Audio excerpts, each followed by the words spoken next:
नमस्कार मंडळी, मी प्राजक्ता तुम्हा सर्वांचं खूप खूप स्वागत करते आणखी एका नवीन व्हिडिओमध्ये। चला, कोणताही उशीर न करता आजच्या एकदम सोप्या अशा टिप्सला सुरुवात करणार आहोत। व्हिडिओ शेवटपर्यंत बघा। चला, टिप नंबर पहिली।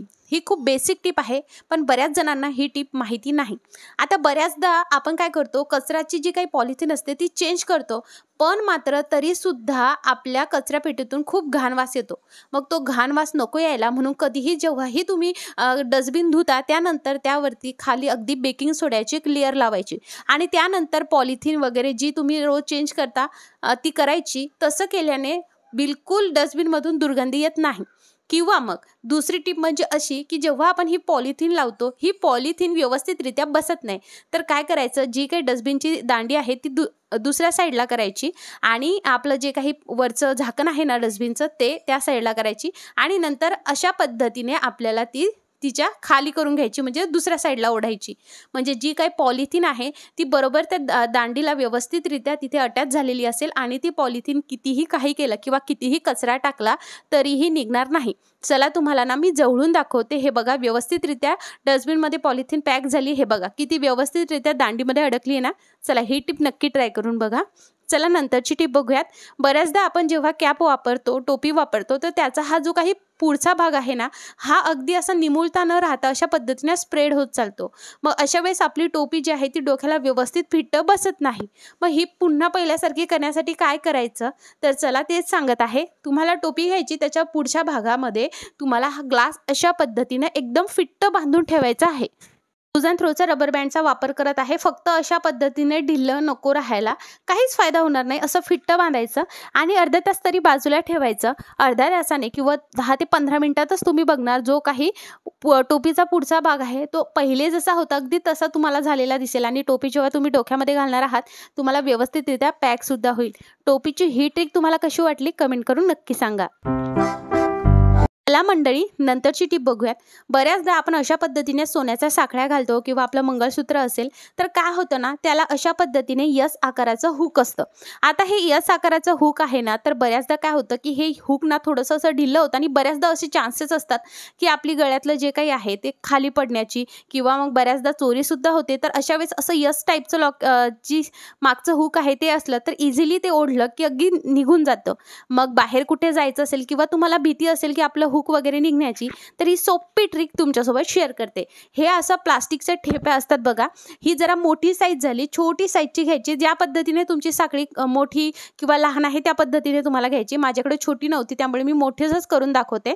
आणि हुक हे लावून घ्यायचं आणि नंतर जिथे आपल्याला हे बंद करायचं तिथे अशा पद्धतीने हे प्लास्टिकची ठेपी लावायची। कोणी कितीही ओढो किंवा मग तुम्ही कुठेही गेला बिंदासपणे वावरू शकता, बिलकुल टेन्शन नाही की आपल्या गळ्यातलं पडेल की काय। ही ट्रिक नक्की आजमावून बघा, तुम्हा सगळ्यांना खूप आवडेल। मंडळी, जेव्हा आपल्या बाथरूममध्ये असे स्टीलचे टॅब असतात ना, तर क्षारयुक्त पाण्याने काय होतं की यावरती पांढरट असा थर जमा होतो आणि मग काय त्यावरती पाण्याचे थेंब सुद्धा जमा होतात आणि मग तो नळ अगदी स्टीलचा न चमकता तो अगदी व्यवस्थितरित्या असा पांढरट दिसायला लागतो। असं वाटतच नाही की तो स्टीलचा आहे का। मग काय करायचं, अशा पद्धतीने टिश्यू पेपर घ्यायचा आणि त्यावरती ना तेल टाकायचं। खोबरेल तेल मी इकडे घेतलं आहे, थोडंसंच टाकायचं, 1 ते 2 थेंब।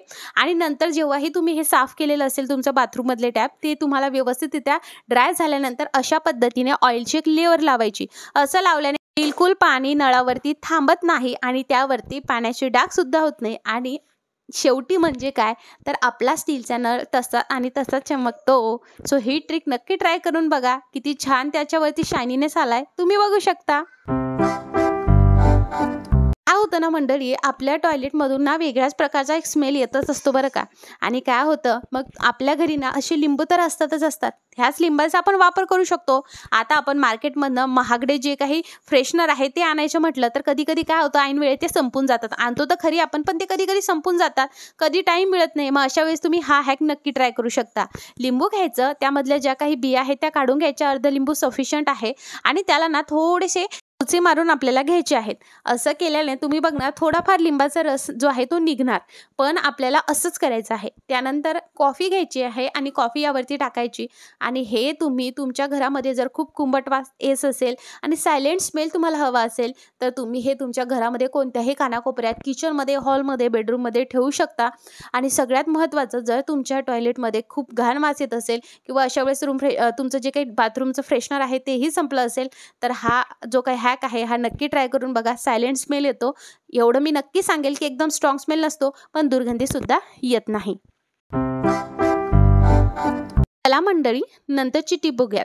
आता इकडे ना मी कढई घेतली आहे, थोडंसं असं पसरटच भांडं घ्यायचं आहे आणि हे भांडं आपण पसरट का घ्यायचं समोर सांगत आहे।